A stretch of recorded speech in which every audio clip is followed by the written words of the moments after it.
लेकिन भ्रष्टाचार को लेकर आपकी पार्टी की 0 टॉलरेंस है या 100% टॉलरेंस है, या फिर आपका उनको समर्थन है? कुछ उदाहरण आपके सामने है। ये सवाल उनके माध्यम से कि वो नरेंद्र मोदी जी और अपनी केंद्र सरकार और भारतीय जनता पार्टी से पूछें और फिर स्टेटमेंट दिखाएं।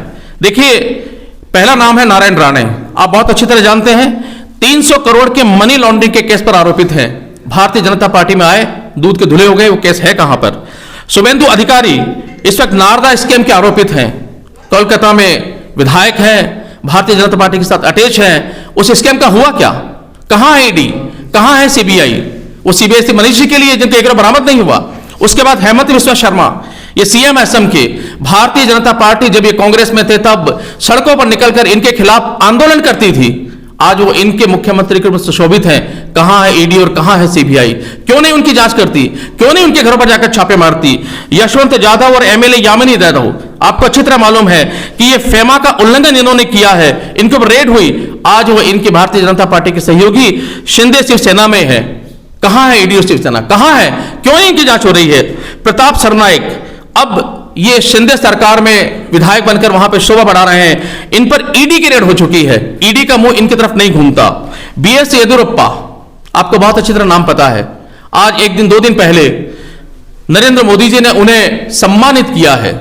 कर्नाटक के यही भारतीय जनता पार्टी है जिनका शीर्ष नेतृत्व कभी उन्हें भ्रष्टों का नेता बताया करता था। उनके ऊपर बाकायदा हाउसिंग प्रोजेक्ट में घूसखोरी के आरोप है और कहा जाता है कि कर्नाटक में जितना अथाह पैसा उन्होंने इकट्ठा किया उतना किसी ने नहीं किया। लेकिन भारतीय जनता पार्टी की वॉशिंग मशीन में आते ही वो दूध के धुले हो गए और कोई आरोप इन पर नहीं है, कोई जांच इनके ऊपर नहीं है। हमें आश्चर्य होता है कि जिस ईडी, सीबीआई और इनकम टैक्स का मुंह अडानी की तरफ होना चाहिए था, इन नेताओं की तरफ होना चाहिए था, उन नेताओं की तरफ जाने के बजाय उसका मुंह मोड़ा गया मनीष सिसोदिया जी की तरफ।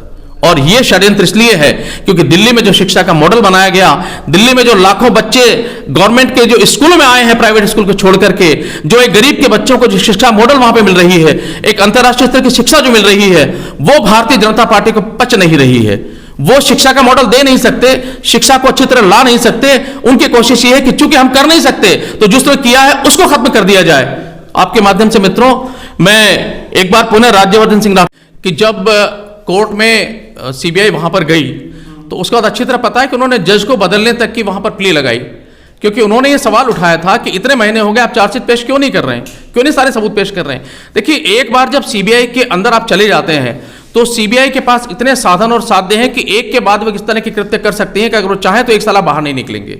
जहां तक मनीष सिसोदिया जी का सवाल है, हम सुप्रीम कोर्ट में गए थे वहां पर न्याय मांगने के लिए। हमें उम्मीद थी कि वहां से न्याय मिलेगा, लेकिन उन्होंने एक प्रोटोकॉल के तहत ये कहा कि उसके पहले लोअर कोर्ट है, आप वहां जा सकते हैं। तो जो उसमें कानूनी प्रक्रिया होगी उसके अंतर्गत हम कार्रवाई करेंगे और कोशिश करेंगे रिलीफ मिले।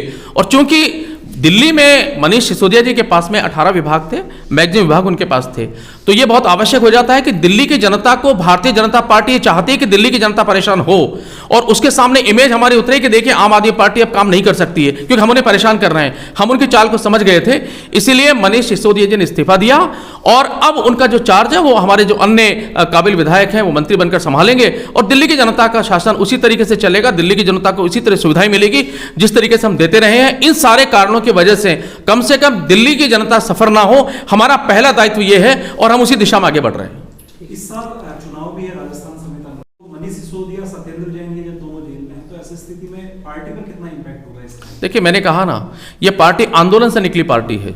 हमें कहा गया था एक दफा जब हम आंदोलन से निकले थे और जब हम बात करते थे कि हम राजनीति को बदलने आए हैं, तो हमारे ऊपर एक बड़े राजनीतिक दल के बड़े नेता ने कहा था कि एक बार पहले नगर पालिका के चुनाव में उतर करके नगर पालिका का चुनाव जीत के दिखा दो। तो मजबूरी हमने कहा कि अच्छा, ये इसी परिभाषा को समझेंगे।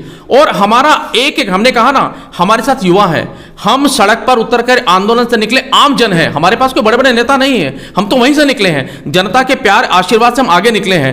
तो जहां भी चुनाव होंगे, एक मनीष सिसोदिया को अंदर करेंगे, 10 मनीष सिसोदिया पैदा होंगे उसकी जगह पर। हम सब इतने काबिल हैं, हमारी पार्टी में हर व्यक्ति मनीष सिसोदिया बनने के काबिल है।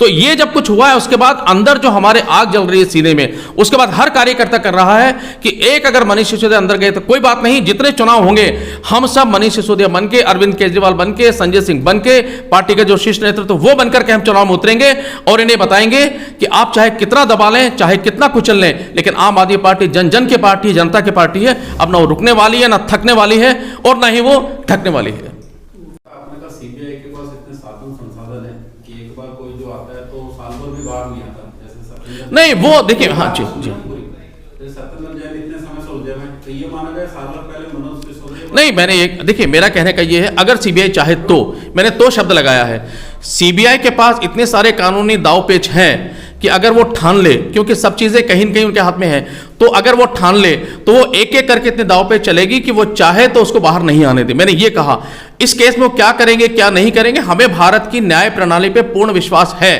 हमारा मानना यह है कि जो आप पर अत्याचार करता है उससे ज्यादा सुदृढ़ बचाने वाला है।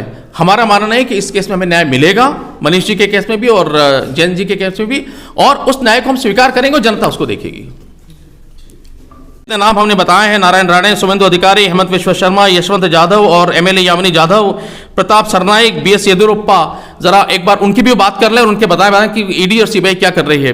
दूसरी बात, जहां तक आप सीबीआई की बात करेंगे तो आप जानते हैं कि 8 वर्षों में जो हजारों केस सीबीआई ने किए हैं, सीबीआई का कन्विक्शन रेट 0.5% है। आश्चर्य का विषय है। और जितने पिछले 8 वर्षों में केस किए गए इनका, उनमें केस में 94%, 95% केसेस वो हैं जो विपक्ष के नेताओं के ऊपर हैं, बाकी कुछ बिजनेसमैन के ऊपर हैं। तो ये आश्चर्य का विषय है कि भारतीय जनता पार्टी अपना को स्वयं घोषित कर रही है कि उनसे ज्यादा दूध का धुला कोई है नहीं। और मैं लास्ट में आपको कोट करना चाहूंगा हमारे सांसद संजय सिंह के एक शब्द, जो उन्होंने प्रेस कॉन्फ्रेंस में कहा है कि अगर ईडी, सीबीआई, इनकम टैक्स को, इनके पास तो 8 वर्ष हो गए, अगर 4 घंटे के लिए हमें दे दिया जाए, ये दुरुपयोग कर रहे हैं, हम सदुपयोग करेंगे, और हम जब सदुपयोग करेंगे उस 4 घंटे के सदुपयोग के अंदर अगर ईडी, सीबीआई हमें दे दी जाएगी तो मालूम चलेगा कि भारतीय जनता पार्टी का जो शीर्ष नेतृत्व है वो सारा का सारा इनकी गिरफ्त में है, सारा जेल के अंदर है। उनके कारनामे बाहर आएंगे, जब वक्त आएगा तो सब कुछ बाहर आएगा।